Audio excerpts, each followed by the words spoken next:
Deep is the episode where we learn who Liu Kang's real enemy is. Himself? Man, that's deep. Skin deep. Hey, watch it! Man, you just took 10 years off my life. Kinda underplaying the fact that Jax almost impaled you with a stalactite. You know, kinda just a bit more than a scare, but I'm sure everyone is really glad Jax has his metal arms back so he can put them to such good use, like trying to cave in their base. What's the big deal? I thought you Mortal Kombat winners were ageless. And if you don't age, that means getting your head crushed in doesn't matter, right? Whoops, looks like my metal brain needs oiling again. Never age? I don't think you'll have to worry about it, Liu Kang. You'll probably get killed by one of your friends soon enough. Pondering the fact that he won't age until the next Mortal Kombat makes Liu Kang daydream about how he beat a much more Mortal Kombat 3 Shang Tsung in another Defenders of the Realm remake of a scene from the movie, including Liu Kang saying the wrong victory message. Flawless victory. Flawless victory. It's fatality, Liu Kang. You were looking for the word fatality, because that's what that was. And like your little cartwheel uppercut. Liu Kang wins. Fatality. You'd think the not aging prompt would have made him think about the people he knows growing old around him rather than just remembering the movie. Anyway, it's time for the Nightwolf at the Blinky Light on a Map computer scene. We're only 4 episodes in, and this part is already feeling tired and formulaic. Cyber ninjas? Can't tell. My spectrometers are going crazy. Are they really, or are you just looking at a bunch of colors? Better check it out right away. Well, of course, if it's a spectrometer crazy rift, we really need to check it out, unlike any of the others. New Guinea, huh? You better get all your shots, Stryker. You don't want to catch malaria. I already had it. It's kind of strange, but I've been thinking a lot lately. That is strange. The Elder Gods decreed that the victor would not age until the next tournament, so the champion may return to compete generation after generation. But since the Outworlders violated the rules, there may never be another tournament. Who wants to live forever? I may never age. And you fear what it will be like outliving all your friends and loved ones? I understand. Remember, I myself have lived 10,000 years. Despite the clunkiness of what brought this topic up for Liu Kang, this does at least feel like they're trying for a genuine character moment with him here. And it's nice that Katana brings up that she can actually relate considering how long she's lived. But you must not confuse agelessness with immortality. They are both vulnerable. Well then, I guess that makes us the perfect match. Liu Kang, you're gonna ride in Stryker's jet on the way back. Aw, man! Gee, and I forgot the picnic basket. What? Liu Kang comes across someone's carefully constructed skull pile when suddenly it's raining men! Hallelujah! Stop! Spamming sweep kick, Liu Kang. Cheap. But there are more pressing issues here, like the skull pile suddenly forming cubes. Kitana, my princess. Well, he's already said 2 more words than Rain from Conquest. Kitana! We are very old friends. I mean, how can you not love this guy's dance around into a kneel? Rain's great. More than just friends. Once. Awkward! But I thought that you were... Dead? Only in your dreams, Kitana. No, my Kitana. If looks could bore. Oh wait, they can. Outworld has become a very dangerous place under Shao Kahn. What? Thanks for that real shocker there, Rain. Got any more stunning revelations like winning Mortal Kombat is good? Are you guys okay? We heard fighting. This is Rain. He is a friend from Outworld. What is rain, baby? Don't hurt me. Don't rain on my parade. So it turns out there really was nothing special about this portal at all. Nightwolf really was just staring at colors, probably amazed by purple rain. And yes, I know there's other uses for spectrometers. Thank you to anyone who's about to actually me on that. The Emperor Shao Kahn has laid plans to invade the realm of Sa. What's that got to do with Kitana? Wow, already only thinking with your dick, are you, Liu Kang? Someone tells you the guy you and Kitana are trying to stop from taking over the realms is planning an invasion into one, and your response is, what's that gonna do with my girlfriend? In that realm is a sacred scimitar that contains the power to destroy the strongest warriors. If Shao Kahn takes it, he will rule all realms. And just how do you know all this? You guys get it yet? I'm Jelly. And that's when Stryker leaps into action by checking his watch. You're thinking of visiting Za. Like Outworld, it's a realm where I got no power. Is there any realm besides Earth where Raiden does have his powers? And most of the time, he doesn't help an Earth realm either. I'm starting to think that Raiden originally hails from Excuse Realm. Kitana, are you sure you can trust him? Did Stryker just confuse Liu Kang for Kitana? He looks dead at him until he's done saying that. Also, there's the fact he's asking if she can trust Rain when he's standing right there. It's Star Trek time, guys! Ain't love grand? Thank you for that. Anyway, to make this Za realm really stand out, they do absolutely nothing. Guess they couldn't afford to draw a different looking location. I suggest we separate into teams. Kitana and I will... In times past, we were a formidable team, Kitana. Ooh, Liu Kang just got rain blocked. Yes, but give me one moment. I don't get it, Kitana.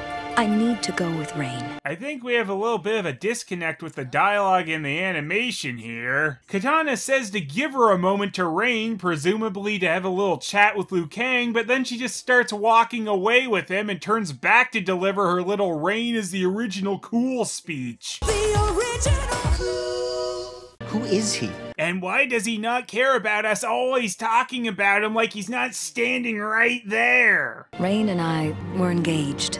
Looks like Liu Kang is in the Animality House. Now, please, try and understand. Why don't you come with me, Liu Kang? Aw man, Liu Kang just got given double the cold shoulder. Oh man, did you see that? That was almost as awkward as the way we're all stiffly standing here. Suddenly random demon things pop out of the rocks because we don't have time to make any of the fights have any logic to them.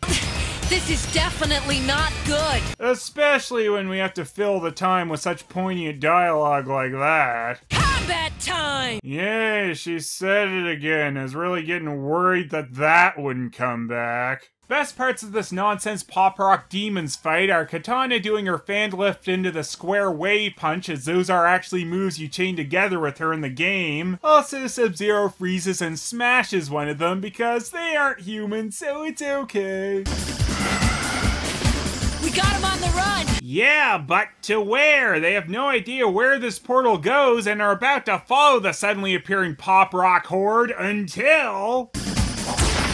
Really?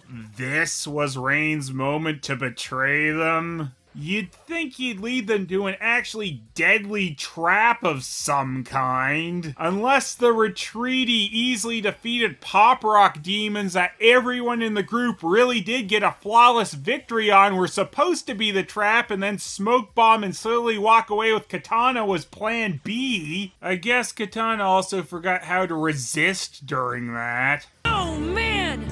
We've been set up! Ow! Really, Sonya? Really? Our wrist comms are dead in this place.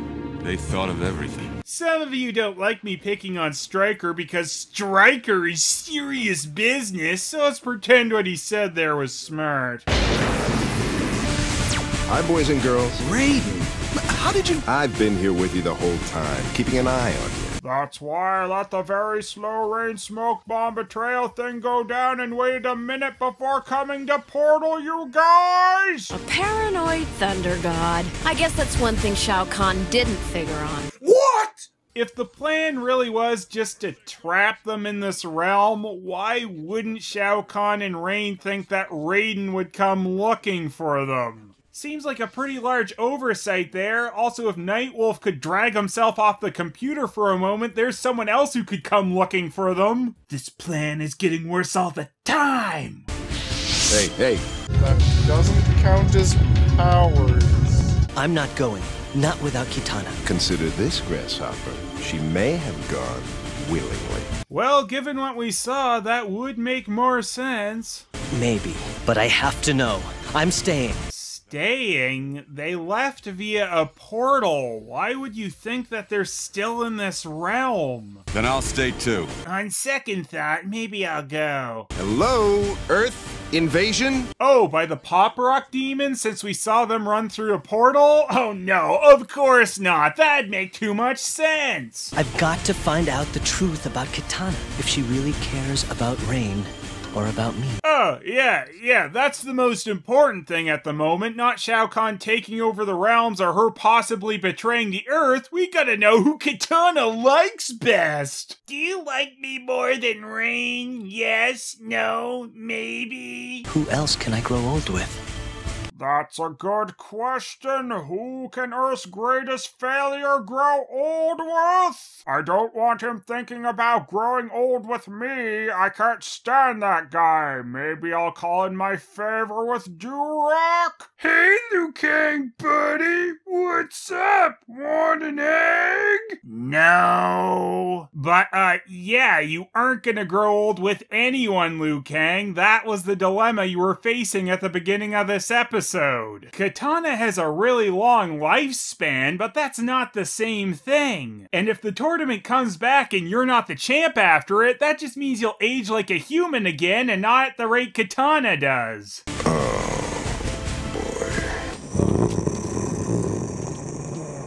Where do we start?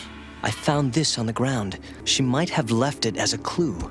It was pointing there. Hello, Earth Realm to Liu Kang. She went through a portal. She didn't know where she was going. So the direction her fan was pointing shouldn't lead you to her at all if the writing on this wasn't so stupid. Tell me something, Stryker. Why did you stay? There was a girl. She used to look at me the way Kitana looks at you. Blankly and uninterested? Yeah, I could believe that. But I was a riot cop. My career always came first. Wow, this is some really deep insight into Stryker here. I really feel like I learned something. Something skin deep. She finally walked out on me. When she realized I thought calling myself Stryker spelt with a Y was cool. You ever tell anyone and I'll use this baton up your ass and close a portal. I wonder if he's done talking. Meanwhile, the rest of the crew are fighting cyber ninjas at the skull piles. If it had been the Pop Rock demons, that would have actually followed the story and made Rain blocking them from the portal feel a bit more like a plan to invade the Earth rather than a plan to do almost nothing. The Lin Kuei have nothing to do with anything in this episode, so as it is, it's just a clunky way to separate most of the group. How often is that pressure alarm of any use? I imagine it gets set off by birds or whatever flying creatures are in this realm all the time. Impudent insects, you have defied the Emperor Shao Kahn. Oh no, it's the Centaurs, better known as... Motaro's people? You shall not survive, Motaro!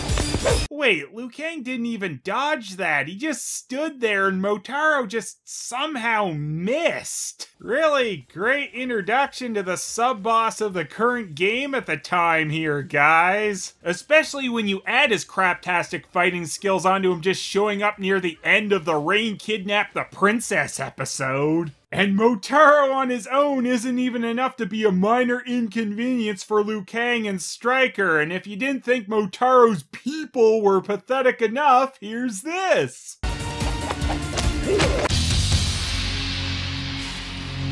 But then it's time for the Centaurs to show how they are actually really tough opponents to be feared.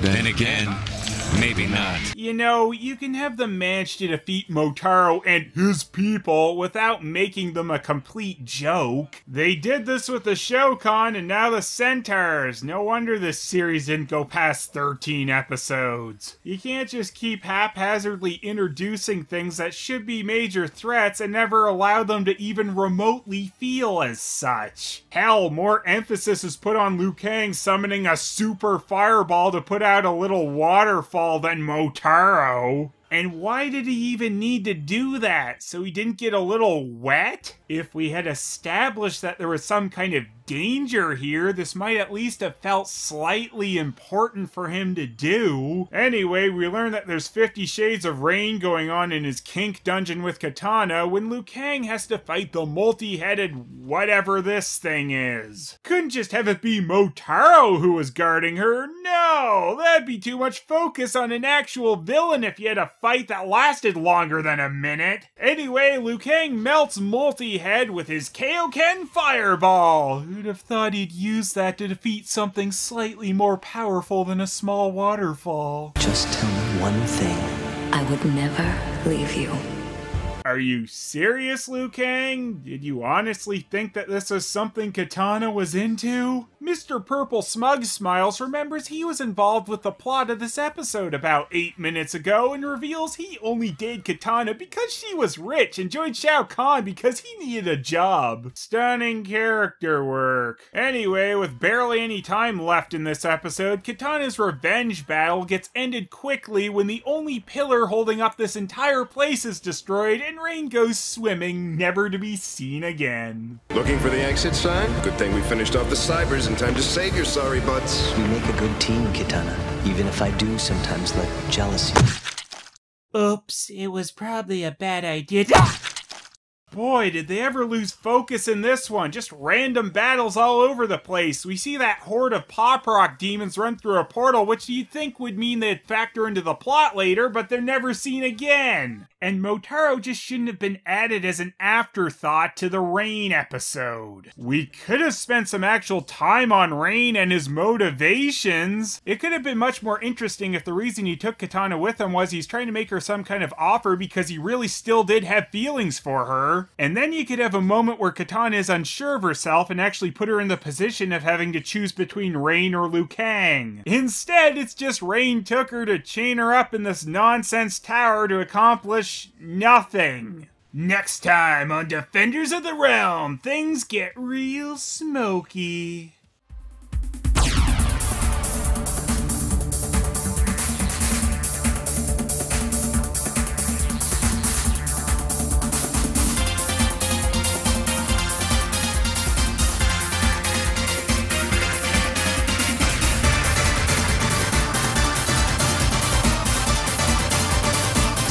You're not just a big bag of...